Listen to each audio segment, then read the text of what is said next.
Au premier abord, permettez-moi de vous dire que ça fait très longtemps que nous venons ici, depuis 2001.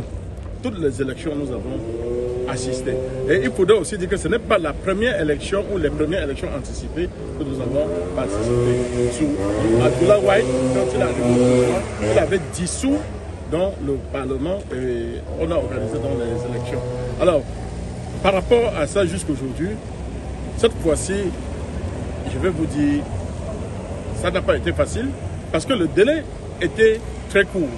Alors, le délai même fixé par la Constitution, on ne pouvait plus respecter ça. Mais ce sont les juges constitutionnels qui se sont impliqués et tranchés avec le gouvernement pour que ces élections aient lieu.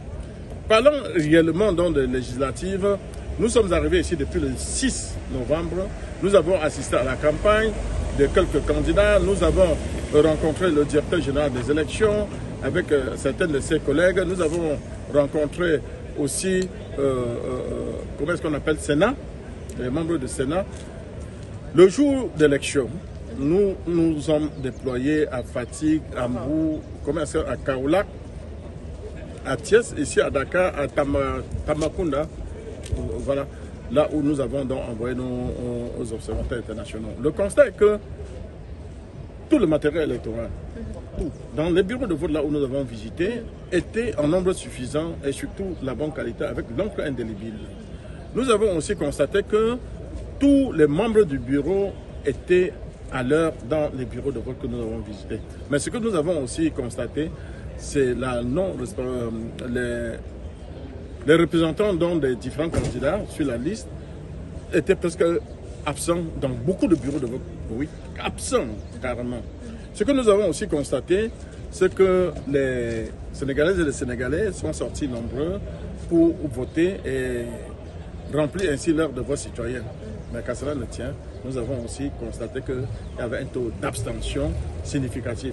Mais qu'à cela ne tient, quand on regarde l'ensemble de tout ça, nous concluons, nous disons, nous validons que ces législatives du 17 novembre remplissent les normes internationales en matière d'organisation électorale. Et là, le Sénégal vient de faire encore fort, vient de démontrer encore ses muscles en matière de la démocratie. C'est ça qui maintient le Cameroun, pardon, c'est ça qui maintient le Sénégal au sommet des pays africains en matière de la démocratisation, en matière d'observation, d'organisation des élections. Nous pouvons aussi dire que le Sénégal, à travers les différents gouvernements depuis plus de 2 décennies, met toujours les moyens conséquents, quand je dis moyens financiers, matériels, ou logistiques, pour que les élections soient bien organisées.